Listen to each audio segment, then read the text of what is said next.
Welcome, traveler, to Tales of Bygone Eras, where we together shall experience moments of tranquility through historical narratives tinged with gentle fantasy, guiding the soul to peaceful slumber. Hey everyone, tonight we're going to step back in time, far beyond the glow of your smartphone screens and the hum of your refrigerators, to explore the forgotten history of medieval pubs. Imagine, if you will, stepping into a bustling medieval town square.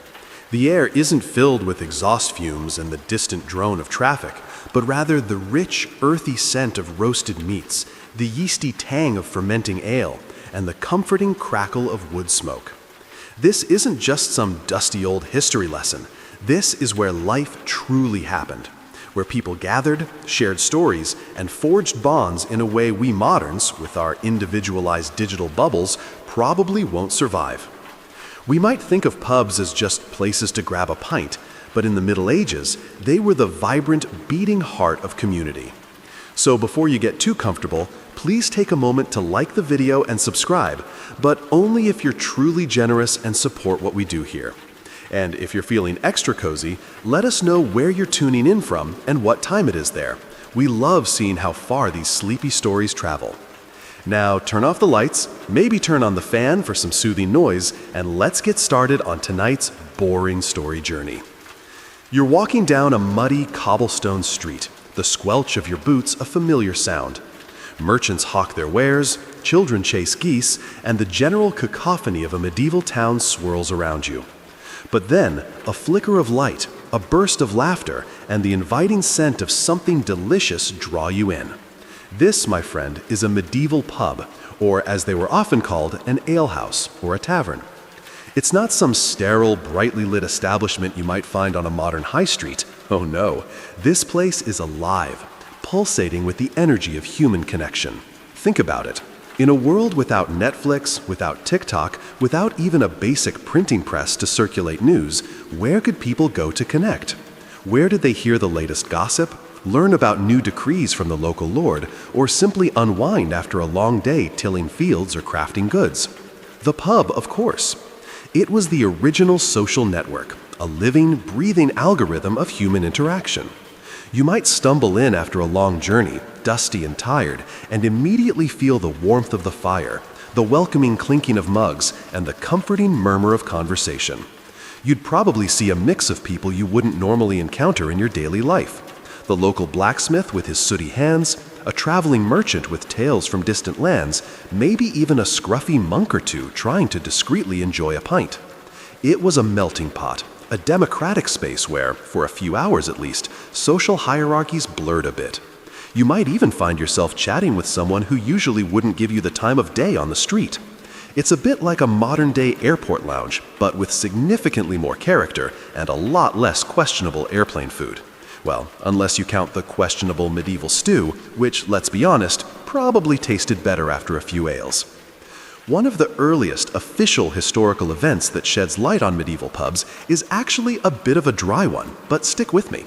It's the Assize of Bread and Ale of 1266. Now, this wasn't some grand proclamation about the glory of pubs, but rather a set of regulations issued by King Henry III of England. It basically set out rules for the price and quality of bread and ale, which, were pretty important staples back then. It shows us that even in the 13th century, the authorities recognized the widespread importance of these establishments. They weren't just a fringe part of society. They were so integral that the government felt the need to regulate them to prevent price gouging and ensure a certain standard of quality. Imagine the outrage if your local Starbucks suddenly started charging whatever they wanted for your latte and it tasted like dishwater. That's essentially what they were trying to prevent with this assize. It wasn't exactly a ringing endorsement of medieval pub culture, but it definitely highlighted their significance. It's like your parents telling you to clean your room. They're not saying your room is a palace, but they acknowledge its existence and importance to your living space. Historians are still debating, but the internet and tea shops have confirmed that the very word pub is a shortening of public house, a place open to everyone. And these weren't just places for a quick drink. They were often the only public indoor space available for many people. Think about it. If you weren't a lord with a sprawling manor or a monk with a monastery, where else would you go to escape the elements, socialize, or simply exist outside of your small, often cramped home? The pub provided that much-needed refuge. It was a space for gossip, for news, for simple human connection. It was where you might hear about the latest pilgrimage, or perhaps a rather scandalous affair involving someone important. You might even hear a joke or two that would make a modern comedian blush. Those medieval folks had a surprisingly crude sense of humor. Or maybe it was just the ale. Probably the ale. So you've settled into your cozy, if a little smoky spot in the medieval pub. You might be surprised to learn that these establishments were far more than just glorified drinking holes. In fact, calling them merely pubs feels a bit like calling a medieval cathedral just a building. They were the beating heart of community life, serving a multitude of functions that extended far beyond a mere pint of ale. They were, in essence, the original multi-purpose community centers, a kind of pre-internet Reddit forum mixed with a local town hall and a soup kitchen, all rolled into one deliciously yeasty package. Imagine, if you will, a time before social media, before dedicated news channels, before even the concept of a post office in any recognizable form.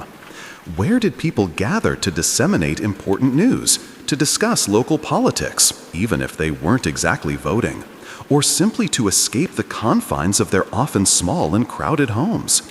The pub was the answer. It wasn't uncommon for public announcements to be made right there in the common room. Imagine the local crier, perhaps a bit tipsy himself, bellowing out news of a new tax, an upcoming market day, or even a royal decree. You'd hear it all, often with immediate commentary from the assembled patrons. It was instant feedback, direct from the source, long before Twitter threads. Beyond announcements, some pubs even served as informal courtrooms. Yes, you heard that right. Minor disputes, squabbles over livestock, or even arguments about who owed whom a shilling might be settled right there, often with the landlord acting as an impromptu judge or mediator. It adds a whole new layer to serving justice, doesn't it? You might see two villagers arguing fiercely over a runaway chicken, then moments later shaking hands over a shared mug of ale, all thanks to the landlord's wise or perhaps just weary intervention. It's like a medieval version of Judge Judy, but with more authentic historical costumes and a distinct aroma of stale beer. Historians are still debating, but the internet and tea shops have confirmed that some larger pubs even hosted religious services, particularly in areas where a church was far away or undergoing repairs. While this might sound scandalous to modern ears, imagine your priest delivering a sermon from behind a beer tap. It speaks volumes about the pub's central role in village life. It was a place of assembly, a safe and accessible space for people to gather, regardless of the purpose. It wasn't always about debauchery. Sometimes it was about devotion. And let's be honest, after a long sermon, a refreshing ale might have been just what the doctor ordered. These pubs also acted as vital rest stops for travelers. The medieval roads weren't exactly known for their smooth surfaces or frequent amenities. If you were on a journey, often on foot or horseback, the sight of a pub sign was like spotting an oasis in the desert. You could find food, a place to rest your weary bones, and often a stable for your horse. Think of it as a medieval truck stop, but with more character and probably fewer sticky floors. You'd meet fellow travelers, exchange stories of the road, and perhaps even share a room with a complete stranger. Privacy wasn't quite the commodity it is today, which incidentally led to some rather interesting, if somewhat cramped, sleeping arrangements. Let's just say a good night's sleep often depended on the snoring habits of your temporary bunkmate. One particularly interesting historical event that highlights the pub's role beyond mere drinking is the Peasants' Revolt of 1381. While not exclusively centered in pubs, these establishments undoubtedly played a crucial role as meeting points and centers for organizing. The rebels, disillusioned with oppressive taxes and social injustices, used places like alehouses to gather, share grievances, and plan their actions. It was in these seemingly innocuous social hubs that revolutionary ideas fermented, much like the ale itself. The authorities certainly understood this, often viewing pubs with suspicion as potential breeding grounds for dissent. It wasn't just where you went to drown your sorrows, it was where you might plot to change the world. It's a classic example of how a seemingly benign social space can become a hotbed of political activity. It's like your local coffee shop suddenly becoming the secret headquarters for a rebellion against bad Wi-Fi. So, the next time you picture a medieval pub, don't just see a smoky room filled with drunks. See a vibrant social tapestry, a crucial nexus of communication, and even, at times, quiet revolution. It was where life truly unfolded, one pint at a time. All right, you're still in that cozy medieval pub, perhaps leaning back on a rough-hewn bench, listening to the murmuring conversations and the occasional burst of raucous laughter. Now, let's talk about the absolute cornerstone of medieval pub life, the very reason many of these places existed: ale. You might think of it as just a drink, but in the Middle Ages, ale wasn't just a beverage. It was a fundamental part of the daily diet, a caloric staple, and often safer to drink than the local water supply.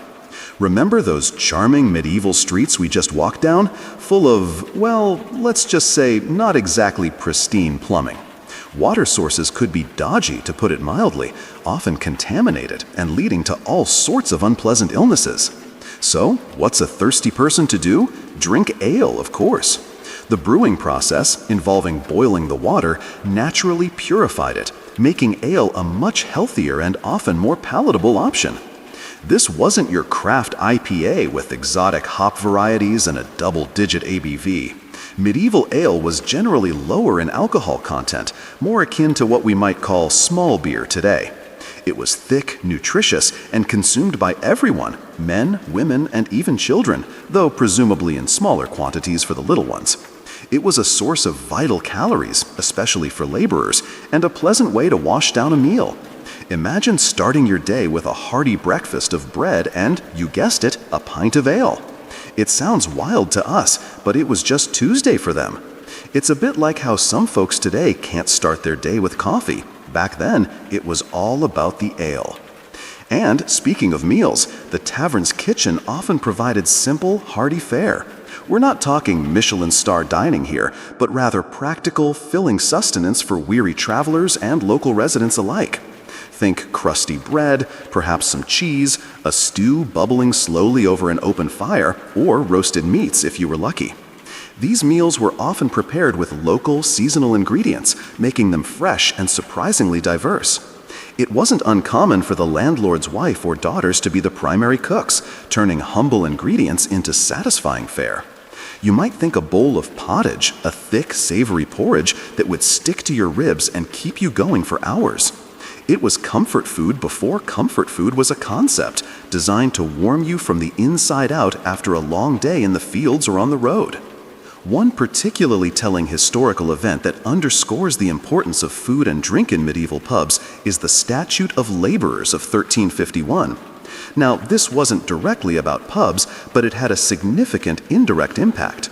This statute was enacted in the aftermath of the Black Death, which had decimated the population and led to a severe labor shortage. It attempted to fix wages and prices, including the cost of food and drink. The fact that the government felt the need to regulate these basic commodities, which were so readily available in pubs, highlights just how integral they were to the daily lives and livelihoods of the common people. People weren't just popping in for a quick bite. For many, it was a crucial part of their daily sustenance, especially if they were traveling or working away from home. It's like the government today trying to control the price of gasoline and bread. It's because those things are absolutely essential. Historians are still debating, but the internet and tea shops have confirmed that the availability of food and drink in pubs also facilitated business transactions. You could meet a potential buyer or seller, discuss terms over a shared meal, and seal the deal with a handshake and a pint. It was the original power lunch, but with more rustic charm and significantly less corporate jargon. Imagine haggling over the price of a sheep while sharing a trencher of roasted pork. It added a certain earthy authenticity to the negotiation. And who knows, maybe a few extra ales loosened the purse strings a bit for both parties. It certainly beat trying to conduct business out in the freezing cold. So, while the main draw might have been the ale, the food provided a vital complement, turning the pub into a complete social and sustenance hub. It truly was where you could find a taste of daily life, both literally and figuratively. You've got a good feel for the atmosphere now. The clinking of mugs, the low hum of conversation, maybe a lute playing somewhere in the background. But as much as these pubs were centers of community and good cheer, they also existed under a watchful eye. Just like today's bars and restaurants, medieval pubs were subject to various laws and regulations, some of which might surprise you with their specificity and, frankly, their audacity. It wasn't always a free-for-all. There were rules, and breaking them could lead to serious consequences, even if the enforcement was, shall we say, a bit flexible. Remember that assize of bread and ale of 1266 we talked about? That wasn't just a one-off. It set a precedent for continuous regulation of the quality and pricing of ale. Brewers and alewives, yes, women were often the primary brewers, but we'll get to that later, had to adhere to strict standards. If your ale was watered down, or if you charged too much, you could face fines, public humiliation, or even worse.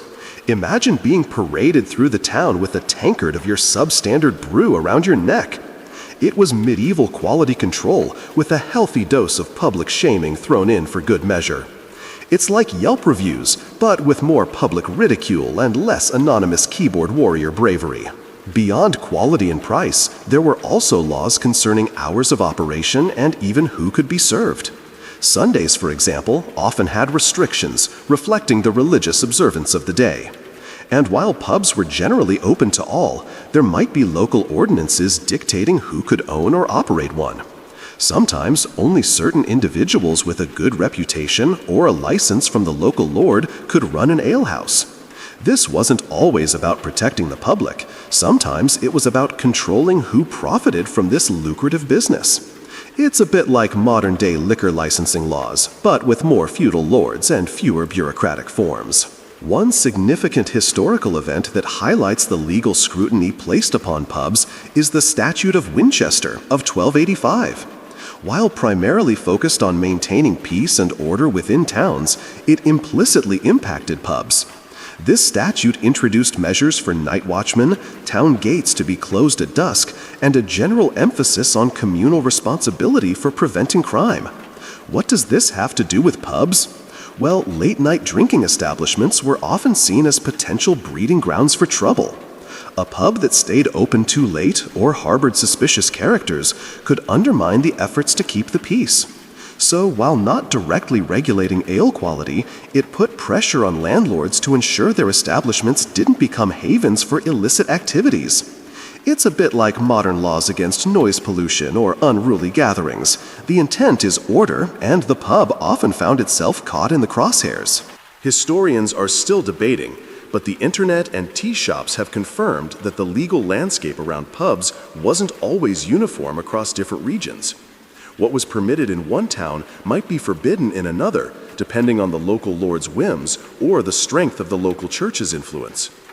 This led to a patchwork of regulations, making life interesting for traveling merchants or entertainers who had to learn the local rules of engagement for each new pub they visited. It's like traveling across different U.S. states and having to remember whether you can buy beer in a grocery store or only a dedicated liquor store. Only, with more pitchforks and less craft beer. And then there were the unwritten rules, the social pressures that also shaped pub behavior. While not strictly laws, these could be just as powerful. A reputation for a rowdy, ill-managed pub could quickly lead to a loss of customers and, eventually, a closed door. Landlords had to walk a fine line, balancing the desire for lively patrons with the need to maintain order and avoid attracting the wrong kind of attention from local authorities. So even without a written law, a punch-up every night wasn't going to be good for business. Unless, of course, your business model was Fight Club Medieval Edition, but those were probably rare. You've witnessed the practicalities of the medieval pub, its role in daily sustenance, and its place under the watchful eye of the law. But let's be honest, you're not just there for the regulatory discussions, are you? You're there for the sheer joy of it, for the break from the monotony of medieval life. And that brings us to the delightful world of entertainment and recreation within these venerable walls. Medieval pubs weren't just about knocking back a few pints, they were vibrant hubs of amusement, places where the stresses of feudal life could momentarily melt away in a haze of song, story, and perhaps a bit of friendly or not so friendly competition. Imagine for a moment the limited options for fun in the Middle Ages. No cinema, no radio, certainly no TikTok dances. So when you stepped into a pub, you entered a world of immediate, tangible entertainment. Storytelling was paramount. A traveling bard might strum a lute and recount epic tales of knights and dragons, or perhaps a more scandalous local legend. Villagers themselves would share anecdotes, gossip, and tall tales, each trying to outdo the other with their wit or the sheer absurdity of their story. It's like a medieval open mic night, but with more mead and less self-conscious poetry. You might even hear a joke that's been passed down for centuries, so old it's new again. Why did the chicken cross the road? Probably had a medieval equivalent, I'm sure of it. Music was another essential ingredient. Simple instruments like lutes, pipes, and drums would provide a lively backdrop, and often patrons themselves would join in with songs. Folk songs, ballads, and even ribald ditties would fill the air, creating a communal sing-along atmosphere. Forget your curated Spotify playlists. This was organic, interactive, and often wonderfully chaotic. And sometimes you'd have professional entertainers, like jesters or jonglers, performing tricks, juggling, or even acrobatics for a few coppers. It was the original live performance venue, where the stage was simply the space between the tables. Games were also incredibly popular. Dice games were a constant fixture, often leading to boisterous cheers or frustrated groans as fortunes changed hands with every roll. Chess, drafts, checkers, and other board games provided a more cerebral challenge, though they too could spark heated debates.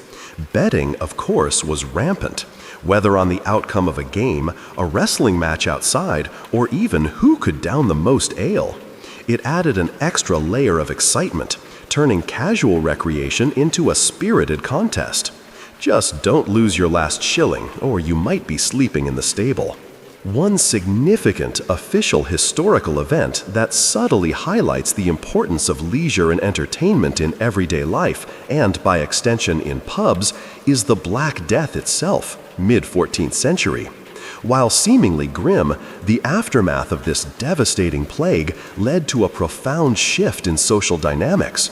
With a drastically reduced population, labor became more valuable. And ironically, surviving peasants found themselves with more disposable income and, crucially, more leisure time than before. This newfound capacity for leisure fueled the demand for places of entertainment, making pubs even more vital. People sought solace, companionship, and a break from the pervasive anxieties of the time. It's a rather macabre example of how even tragedy can inadvertently create new opportunities for social gathering and recreation. It's like realizing after a huge, terrible storm that, hey, at least the pub is still standing and selling cheap drinks. Historians are still debating, but the internet and tea shops have confirmed that these forms of entertainment weren't just passive consumption.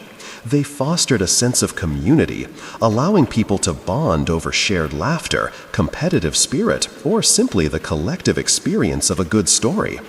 You'd get to know your neighbors, and perhaps even some strangers, in a way that simply wasn't possible in the structured environment of work or church. It was where personalities shone, where friendships were forged, and where, sometimes, rivalries flared. Though hopefully those were settled with words, not fists. Mostly. We're soaking in the medieval pub atmosphere, enjoying the tales and the tunes. Now, let's clear up a common misconception. Because while we've been using pub as a catch-all, it's important to understand that not all establishments were created equal. There's a subtle yet significant difference between a simple alehouse or tavern and a full-blown inn or guest house. While all might offer sustenance and shelter, their primary purposes and the range of services they provided often varied considerably. An alehouse, which is often what we think of when we say medieval pub, was primarily focused on serving ale. It was a place for locals to gather, drink, and socialize. Food might be available, often simple fare like bread and cheese, but it wasn't necessarily the main draw, nor was providing lodging. You could spend your day there, certainly, but sleeping over? Probably not, unless you were particularly drunk and passed out under a table. It was the neighborhood hangout, the equivalent of your local bar where everyone knows your name, or at least your drinking habits. Taverns were a step up. They generally offered a wider selection of drinks, including wine, which was often imported and more expensive. They also typically provided a more extensive menu of food, sometimes even boasting a proper kitchen and a dedicated cook. Taverns were more likely to cater to a broader clientele, including traveling merchants, clergy, and even the occasional knight passing through. They were a bit more cosmopolitan, a place where you might encounter someone from a different region, or even a different country, if you were lucky. Think of it as a slightly more upscale restaurant with a very good bar, but still no guarantee of a bed. Then you had the inn or guest house. These were the full-service medieval hospitality establishments. Their primary purpose was to provide lodging for travelers, often for a fee, and they would naturally offer food and drink as part of the package. Inns usually had stables for horses, separate sleeping quarters, though still often communal, so don't get too excited about your private suite, and might even have a hostler to care for your animals. They were strategically located along major trade routes or near important pilgrimage sites, catering specifically to those on a journey. If you were truly traveling any significant distance, an inn was your sanctuary. It's like the difference between grabbing a coffee at a local cafe and booking a room at a Marriott. Both involve a building, but one guarantees you a bed. One fascinating official historical event that really illustrates the importance of inns is the Canterbury Tales, written by Geoffrey Chaucer in the late 14th century. While fictional, the entire premise of the tales revolves around a group of pilgrims gathering at the Tabard Inn in Southwark, London, before embarking on their journey to Canterbury. The inn serves as the starting point, a place where diverse characters from all walks of life converge, share a meal, and decide to tell stories to pass the time on their arduous journey. This literary work, deeply rooted in the realities of medieval life, showcases the inn not just as a place to sleep, but a crucial social nexus for travelers, a place where journeys began and stories unfolded. It's a testament to their vital role in the infrastructure of medieval travel.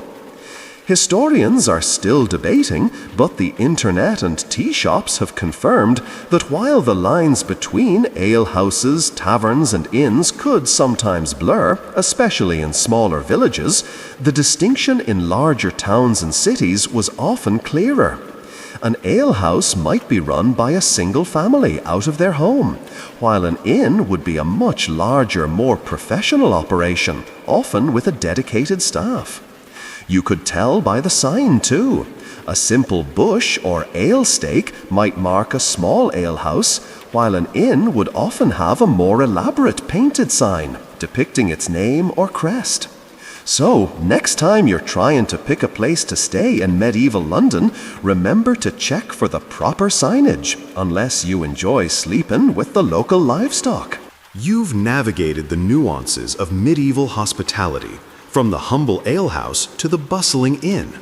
Now, let's peel back another layer of the medieval pub experience and shine a spotlight on a group often overlooked in historical narratives: the women. While popular imagination might conjure images of burly, bearded men swilling ale, the reality is that women played an incredibly significant, even central role in the medieval pub scene, both as proprietors and as patrons. Forget the stereotype of medieval women being confined solely to the domestic sphere. When it came to brewing and selling ale, women were often at the forefront. They were known as alewives, and brewing was largely considered a female occupation, especially in the earlier medieval period. Why? Well, it was a logical extension of household duties. Women were typically responsible for preparing food and drink for their families, and brewing ale at home was a common practice. If you brewed more than your family needed, it made perfect sense to sell the surplus to your neighbors. This quickly evolved into formal alehouses, run by women, often directly from their homes. These alewives weren't just sideline players, they were shrewd businesswomen. They managed the brewing process, procured ingredients, handled sales, and often oversaw the daily operations of their establishments. It was a tangible way for women to earn an independent income and contribute significantly to their household economy, giving them a level of financial autonomy that was often rare in other professions. Imagine a medieval single mother running a successful business, holding her own against the male brewers and merchants. She was, in essence, a medieval entrepreneur, juggling barrels, customers, and perhaps a few unruly patrons, all while making sure the ale was up to snuff. And if it wasn't, remember that public shaming from the assize of bread and ale we discussed earlier? That applied to alewives too. One particularly illustrative official historical event that highlights the presence of women in the brewing industry is the Bakers' and Brewers' Guilds records from various English towns, particularly from the 13th to 15th centuries. While men gradually began to dominate larger-scale commercial brewing in later periods, these early records consistently show a significant number of women, often identified as brewsters or alewives, being listed as members or operating licensed businesses. These records aren't just dry lists. They're a testament to the economic power and entrepreneurial spirit of medieval women. They show that women were not just passive consumers, but active participants in a vital industry. It's like finding old business directories from the 1900s and realizing half the businesses were run by women. It changes your whole perspective. Historians are still debating, but the internet and tea shops have confirmed that the decline of female brewers in later centuries was often linked to increased commercialization and stricter regulations. As brewing became a larger-scale, more industrial enterprise, it moved out of the home and into dedicated breweries, often requiring more capital and larger production, which men increasingly took over. But for a significant period, the medieval pub was truly a woman's domain. Beyond ownership, women were also significant patrons. While some pubs might have had reputations for rowdiness that might have deterred respectable women, many alehouses were family-friendly establishments where women would gather to socialize, exchange news, and enjoy a nourishing drink. It was a common meeting place, a social hub, where women could interact outside the confines of their homes or the church. Think of it like a medieval coffee shop, but with more earthy aromas and less pumpkin spice. They weren't just there to serve, they were there to partake, to laugh, to gossip, and to be part of the vibrant tapestry of pub life. You've seen the alewives at work and the women mingling amongst the patrons, a truly diverse crowd. Now let's wade into a more complex and often contradictory aspect of medieval pub life, its relationship with the church. On the one hand, the church, representing moral authority, often viewed pubs with suspicion, seeing them as dens of iniquity, temptation, and all sorts of unholy goings-on. On the other hand, the reality was far more nuanced, with the church often playing a surprising and sometimes even hypocritical role in the very establishments it condemned. From the pulpit, preachers would often thunder against the sins associated with drinking, drunkenness, gambling, brawling, and even, gasp, illicit sexual encounters. Pubs were sometimes depicted as places where the devil himself held sway, luring good Christian folk away from their prayers and towards perdition. Imagine a medieval fire and brimstone sermon where the local tavern owner is practically named and shamed, his establishment painted as a gateway to hell. It's like your parents lecturing you about video games, but with more eternal damnation involved. However, the reality was often far more complicated. Many monastic orders actually brewed their own ale and often sold it to the public to generate income. Some monasteries even ran inns or guest houses, offering hospitality to travelers, which included, naturally, food and drink. So while the church officially frowned upon excessive revelry, many of its institutions were directly involved in the production and sale of the very beverages that fueled such revelry. It's a bit like a health guru selling organic kale smoothies while secretly owning a chain of fast food restaurants. A subtle hypocrisy, perhaps, but a hypocrisy nonetheless. One particularly fascinating official historical event that highlights this complex relationship is the Synod of Exeter in 1287. This was a local church council that issued various decrees, and among them were specific regulations concerning clerics and alehouses. It basically forbade priests from frequenting taverns excessively, especially if it led to drunkenness or scandal. It wasn't an outright ban, mind you, but a warning against giving scandal to the faithful. This tells us a few things. First, priests were frequenting taverns, enough for the church to feel the need to address it. And second, the church recognized the allure of these places, even for its own members. It's a bit like a school issuing a rule against teachers being seen at student parties. It acknowledges that it's happening, and they'd prefer it to be discreet. Historians are still debating, but the internet and tea shops have confirmed that the church's stance on pubs was often less about absolute prohibition and more about control and moderation. They wanted people to drink responsibly, not to abstain entirely, as ale was a fundamental part of the diet. Their concern was more about the social ills that could arise from unchecked drinking rather than the act of drinking itself. They probably preferred a quiet, pious drinker to a drunken brawler disrupting the peace. And let's be honest, a few pints might have even made attending a long medieval mass a bit more tolerable. The church also collected tithes, a tax of 1/10 of one's produce or earnings, and this often included ale. So while condemning the excesses of the pub, the church was also deriving economic benefit from its existence. It was a classic can't live with them, can't live without them situation. They needed the social order and moral rectitude that they preached, but they also needed the economic activity that pubs generated. It's a bit like a health guru selling organic kale smoothies while secretly owning a chain of fast food restaurants.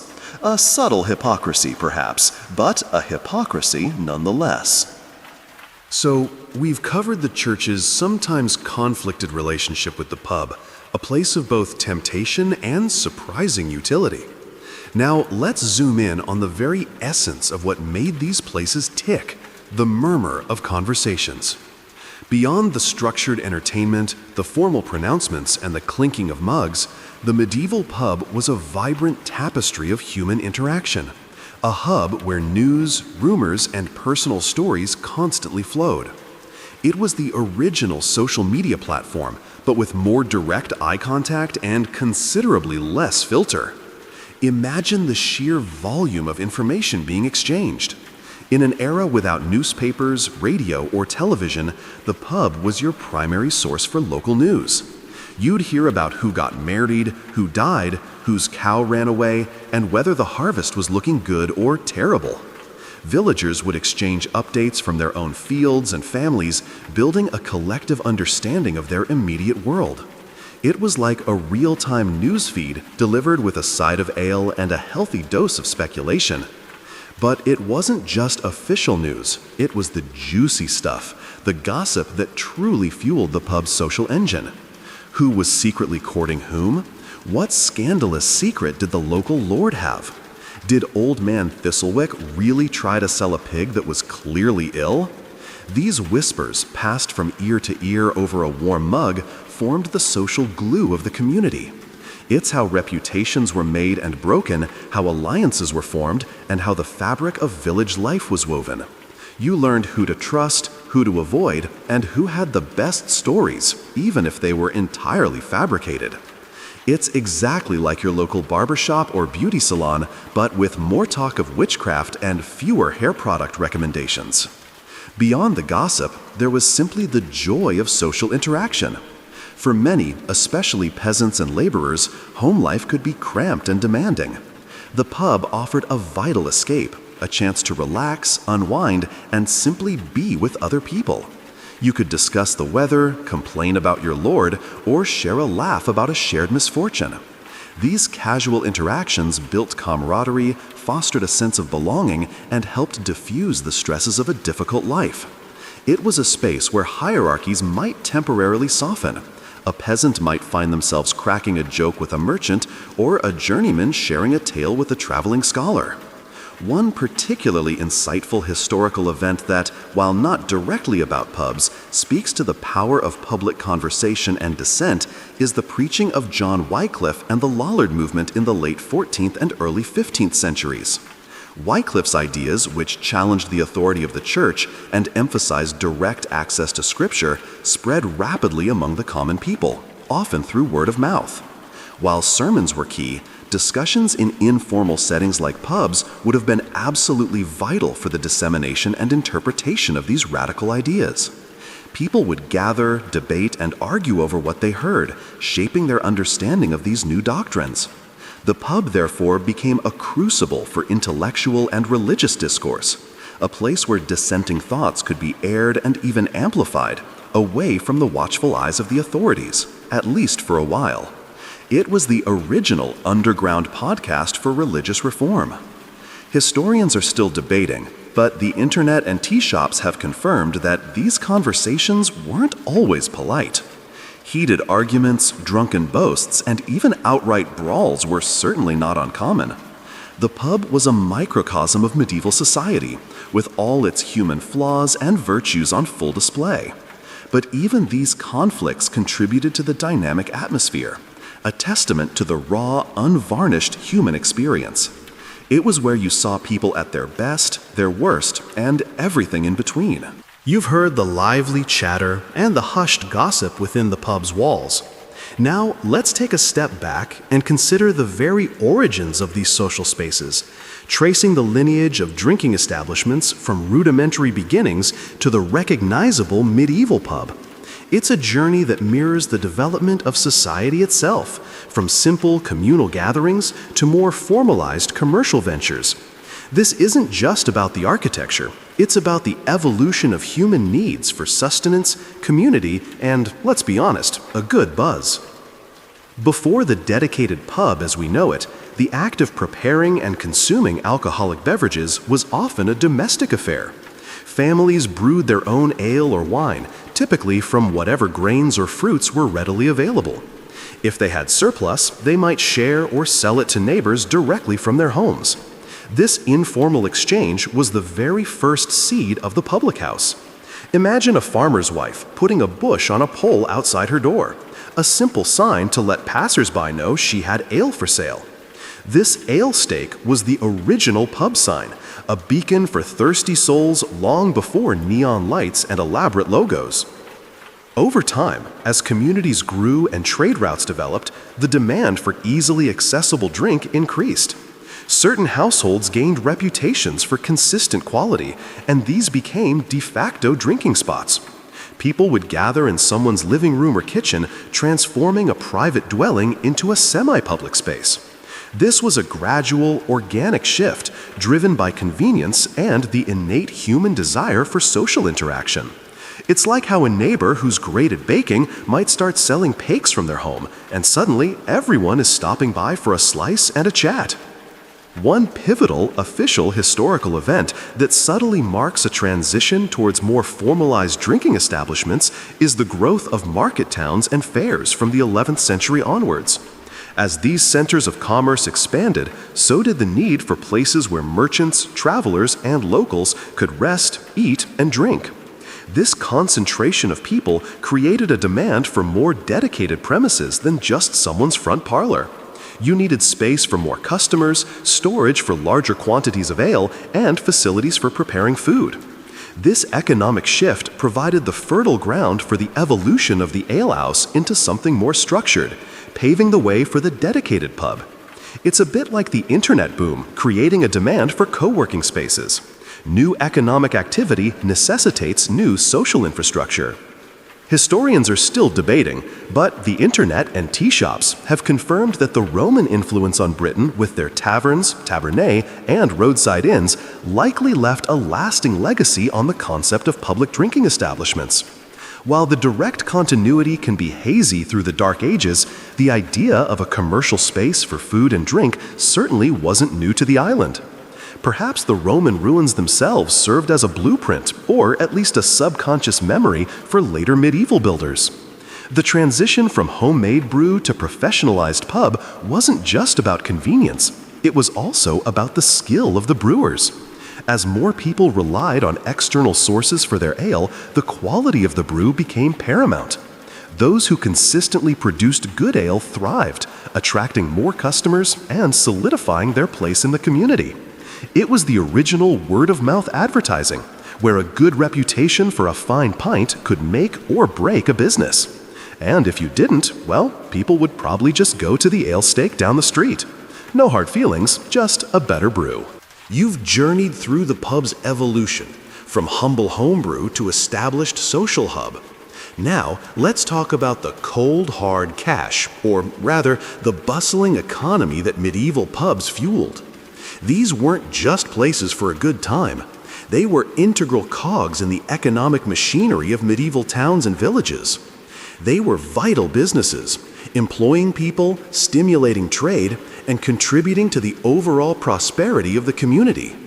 It's like discovering that your favorite local brew pub isn't just about delicious beer, but also about employing a dozen people and sourcing all its ingredients from local farms. Think about it. Running a medieval pub required a constant supply chain. You needed grain for the ale, which meant supporting local farmers. You needed hops, or other bittering agents and spices. You needed wood for the fire, which meant engaging local woodcutters and charcoal burners. You needed sturdy mugs and barrels, which meant tradesmen like coopers and potters had steady work. This network of dependencies meant that the pub, while seemingly just serving drinks, actually supported a significant chunk of the local economy. It was a mini-industrial complex, all centered around a good pint. Beyond sourcing, there was the direct employment.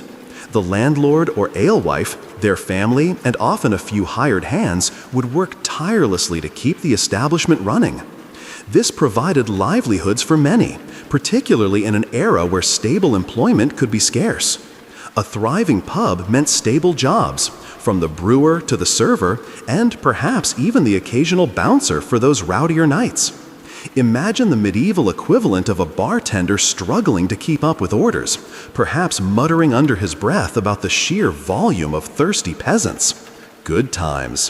One particularly significant historical event that subtly highlights the economic importance of pubs is the development of formalized guilds in the 13th and 14th centuries. While there might not have been a pub owners guild everywhere, brewers and bakers, who often had closely related trades, given the ingredients, formed powerful guilds that regulated their professions, set standards, and protected their members. These guilds demonstrated the economic clout of these industries. If you were a brewer, joining a guild gave you a voice, protected you from unfair competition, and ensured a certain level of quality, which in turn kept customers coming back. It's like a medieval chamber of commerce, but with more emphasis on quality control and less on networking mixers. Historians are still debating, but the internet and tea shops have confirmed that the pub also played a crucial role in local commerce by providing a venue for transactions. Merchants might meet clients there, deals could be struck over a meal, and goods could even be temporarily stored. It was a bustling marketplace of ideas and goods, not just a place to quench your thirst. Think of it as a medieval stock exchange, but instead of trading shares, they were trading sheep, sacks of wool, or promises of future labor, and probably a lot of small debts too. Good times. One particularly significant official historical event that subtly highlights the economic importance of pubs is the development of formalized guilds in the 13th and 14th centuries. While there might not have been a pub owners guild everywhere, brewers and bakers, who often had closely related trades given the ingredients, formed powerful guilds that regulated their professions, set standards, and protected their members. These guilds demonstrated the economic clout of these industries. If you were a brewer, joining a guild gave you a voice, protected you from unfair competition, and ensured a certain level of quality, which in turn kept customers coming back. It's like a medieval chamber of commerce, but with more emphasis on quality control and less on networking mixers. Historians are still debating, but the internet and tea shops have confirmed that the pub also played a crucial role in local commerce by providing a venue for transactions. Merchants might meet clients there, deals could be struck over a meal, and goods could even be temporarily stored. It was a bustling marketplace of ideas and goods, not just a place to quench your thirst. Think of it as a medieval stock exchange, but instead of trading shares, they were trading sheep, sacks of wool, or promises of future labor, and probably a lot of small debts too. The taxes and tolls collected from pubs also represented a significant source of income for local lords and the crown. Every barrel of ale brewed, every guest housed, could be subject to levies. So while authorities might have occasionally grumbled about the moral failings of pubs, they certainly didn't want to shut them down completely. After all, who wants to kill the golden goose, especially when that goose lays golden pints of ale? It's a classic example of balancing moralistic pronouncements with practical economic realities. You've seen the economic engine of the medieval pub at full throttle, supporting everything from farmers to coopers. Now, as the hour grows late and the flickering candlelight casts long shadows across the rough-hewn tables, let's reflect on the long-lasting legacy of these forgotten social hubs. The medieval pub might be a distant echo, a ghost of gatherings past, but its influence on our modern social landscape is far more profound than you might realize. It's not just a quaint historical footnote, it's a foundational piece of our shared human experience, a blueprint for how we connect and unwind. Think about the pub or bar you might visit today. The core elements, a place to gather, to share a drink, to converse, to escape the daily grind, are direct descendants of those smoky medieval alehouses. The very concept of a public house where anyone, regardless of their social standing, could come and socialize was revolutionary. It laid the groundwork for countless future social institutions, from coffee houses to community centers. It taught us the value of an informal third space, distinct from home and work, where community could organically thrive. It's like realizing your smartphone's operating system has roots in some ancient command line interface. Simpler perhaps, but fundamentally the same idea. The emphasis on storytelling and informal entertainment in medieval pubs also echoes strongly today. Whether it's a stand-up comedian at a bar, a live band in a pub, or simply friends swapping tales over drinks, the tradition of oral entertainment and shared amusement continues. Even the friendly banter and occasional heated debates in modern establishments hark back to those lively medieval conversations. We might have screens now, but the fundamental human need to connect and share narratives remains unchanged. And let's be honest, some of those medieval jokes were probably just as bad as the ones your uncle tells at family gatherings. One poignant official historical event that allows us to ponder the enduring human need for these spaces is the Great Fire of London in 1666. While a devastating event, its aftermath saw the rebuilding of countless pubs, often in their original locations, demonstrating their resilience and indispensable role in the city's fabric. Even after widespread destruction, the immediate priority for many communities was not just homes and churches, but also their pubs. They were essential for morale, for disseminating news about the rebuilding efforts, and for providing a place for people to gather and recover. It wasn't just economic necessity, it was about the psychological and social comfort these places provided. It's like how after a natural disaster, one of the first things people miss, besides power, is a place to simply be together. Historians are still debating, but the internet and tea shops have confirmed that the pub also played a subtle role in the development of public opinion, and even early forms of democratic discourse. As places where news was exchanged and ideas debated, they became informal centers of political discussion, shaping the views of the common person long before formal political parties or mass media existed. It was where grievances were aired and collective sentiment was forged, often over a pint. So, as you slowly drift away, imagine the medieval pub one last time. The gentle hum of the tavern's music, the soft clinking of mugs, and the distant chatter of patrons all fade into a soothing lullaby.